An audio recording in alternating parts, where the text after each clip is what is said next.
Okay. HB, is pretty much this range, like a lighter range, into your HB, which is like right in the middle of values. H is a little harder to erase, and how do I describe this? It's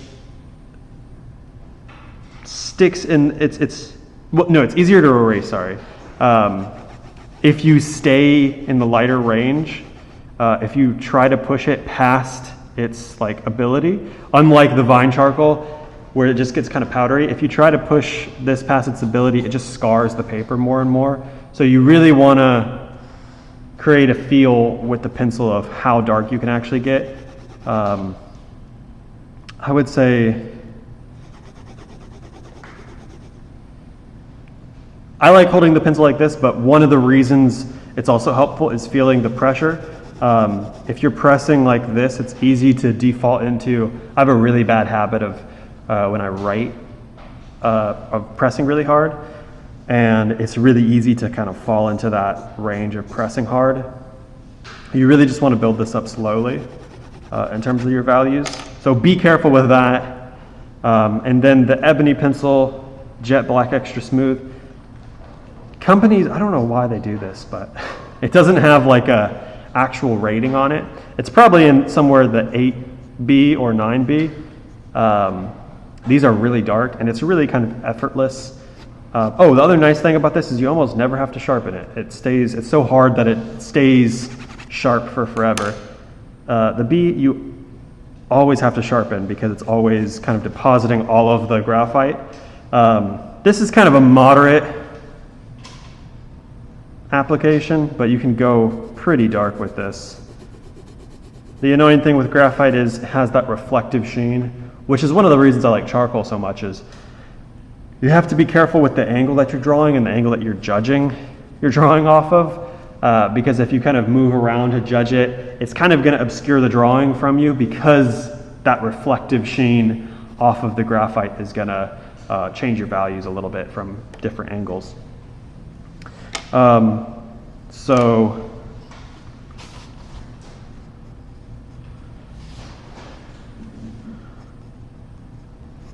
hatching.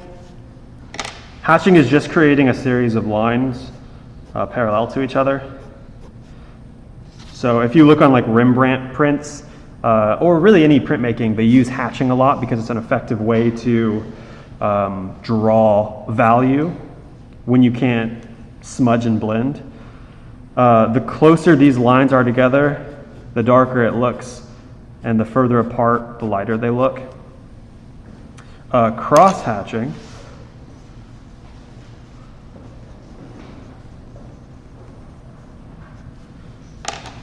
is hatching this way and hatching this way.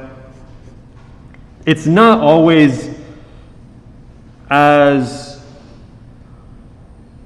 sometimes when in art, when we define things, it's too kind of strict. The definition of cross-hatching is very much like creating this plaid pattern, but cross-hatching can also be just a series of lines going across each other in any direction. So this doesn't become something else, it's just still cross-hatching, as long as you're crossing your lines together. Ideally, you would want to keep these as close together as possible if you want to create a darker area. So the nice thing about cross-hatching is that it's an effective way to darken areas with this limited range of kind of graphites. So getting your lines as close together as possible and then changing your direction. Cross-hatching, and then changing it again, then changing it again. Can be an effective way to get if you look in the center of this, a really smooth, y'all didn't tell me I was doing that off the page. just changing your directions in terms of the ways that you're cross-hatching will help you get a really smooth, quiet, dark without having to smudge and blend. And it has a kind of lively texture to it that's different than charcoal. I'm going to encourage you to try not to blend as much as possible in the way that we were doing and the way that you've probably gotten used to, the way that we were doing with charcoal and the way you've probably gotten used to drawing with graphite, just because, I mean, this is personal, this is subjective. Charcoal blends way better than graphite for the most part. And so I feel like when you change mediums, you should be using that medium's best aspects.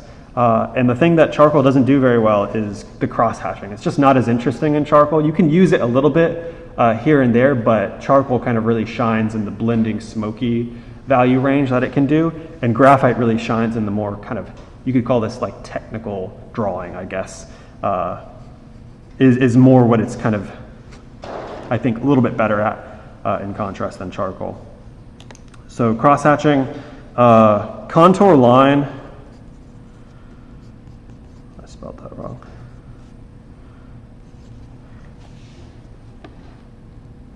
Contour line is really just the kind of outline you can call something. So if it's a blobby shape, the line, the contour of the shape, this is the contour line. So contour, oops, that's not what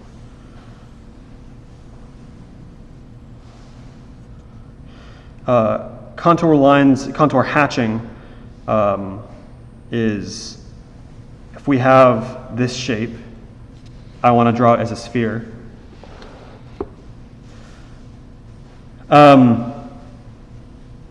In the way that we are blending with the charcoal, we're like, oh, we're kind of rounding around the sphere to make it feel spherical. Using your contour lines to create volume this way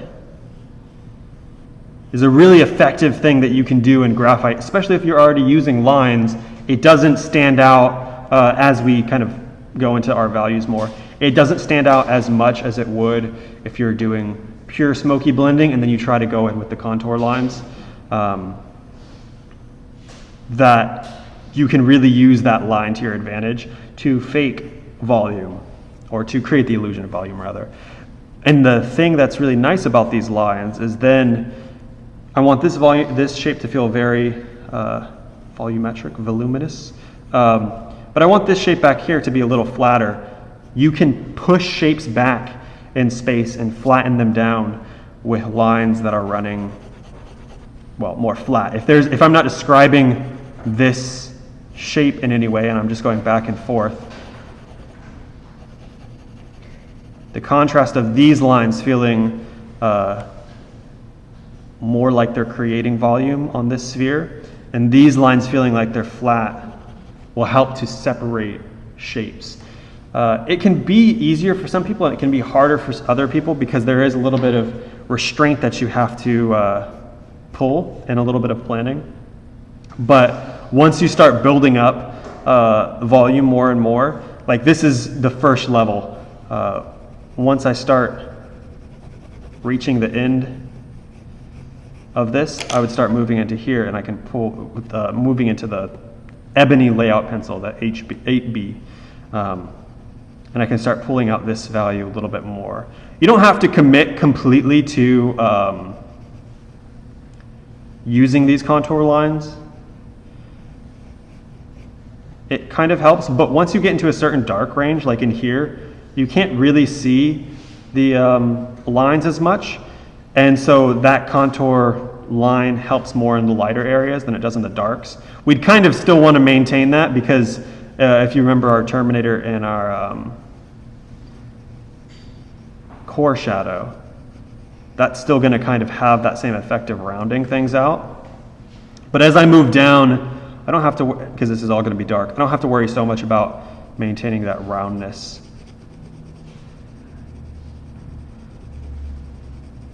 So try not to apply a ton of pressure with these. Know that once you reach kind of your end, like I'd probably draw up until here and then stop using this and then move into this dark. You can bridge a lot in between here with just overlapping here. Knowing when to move into your next pencil is going to be important. Knowing that, again, unlike charcoal, there really is kind of like a finite amount of graphite you can put on the paper. Because at a certain point, graphite is, its particles are so small that it's, you can notice that it's very slippery when you draw with it. They use it as a dry lubricant, like for locks. Like if your lock is catching your key a little bit too much, you can actually put graphite inside the key and it'll be nice and smooth.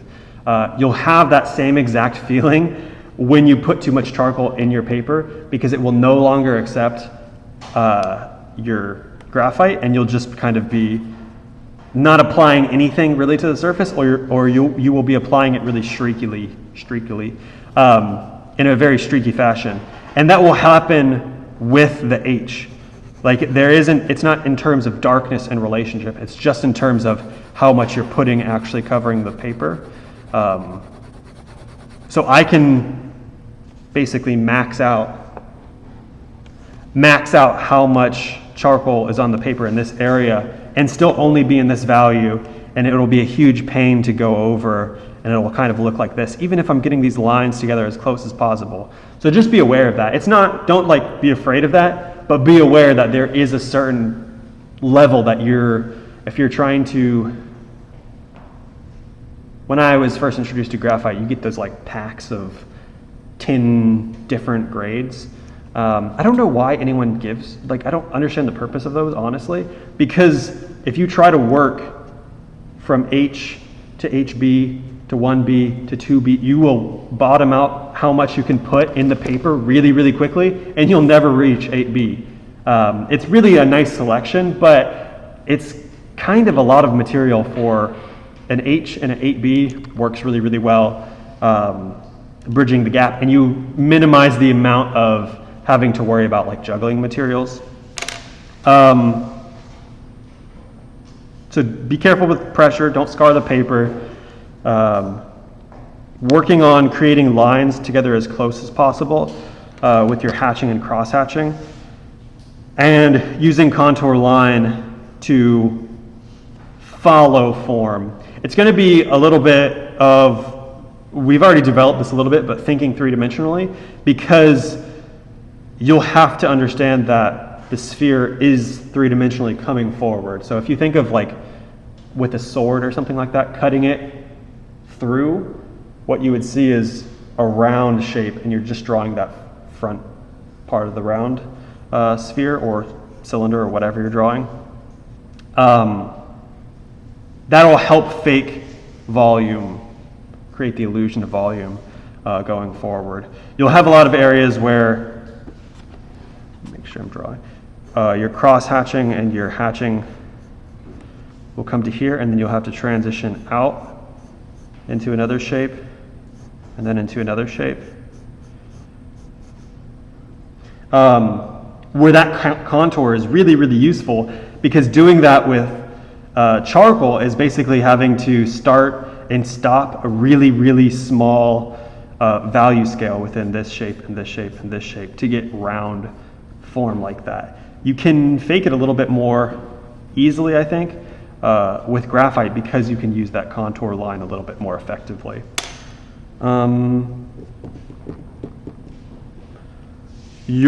Especially once you go into this dark, your eraser is going to work very little for that.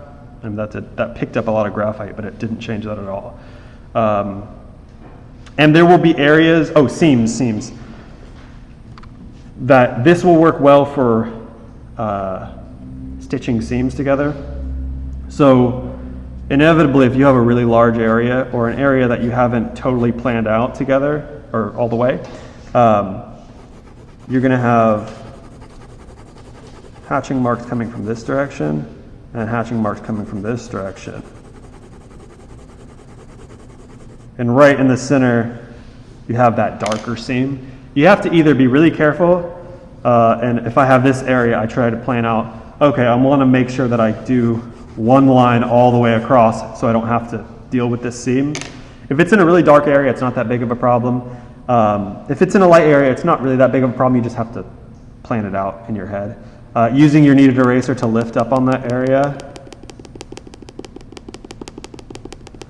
and then lightly going over it again, just so you can keep that quality of line. Will help to kind of blend it together. Those are just some things that you can foresee being problematic, so that you can combat them as you go. What we're gonna do, I'm gonna hand out the ebony pencil. I hope everyone brought an extra HB or an H pencil, so that you have a little bit more of a value scale that you can use. You can draw on the charcoal paper. It's not that big of a deal. That texture isn't such a problem that I've found, that the graphite is kind of fighting with it. But we also have some of this smoother drawing paper. The problem kind of with the smoother drawing paper is that it's a little less forgiving. The nice thing about that texture is you might be fighting it a little bit in terms of trying to put the charcoal on, but it's also disguising a little bit of your flaws. With really smooth charcoal or really smooth paper that you're drawing on, you have less of a margin of error to kind of disguise any of your flaws. So if you want to use a piece of that, you can try it, and it won't be a big deal. But the charcoal paper shouldn't be such a problem either. I'm going to hand out the ebony pencils, and then what I just want to do today is work on going all the way back and drawing a sphere. Just practice doing the basic form of the sphere like we did in the first project that we did. Just so you can get the hang of working in the graphite. Building up from light to dark and using the hatching and cross hatching and the contour line. So I'll pass those out.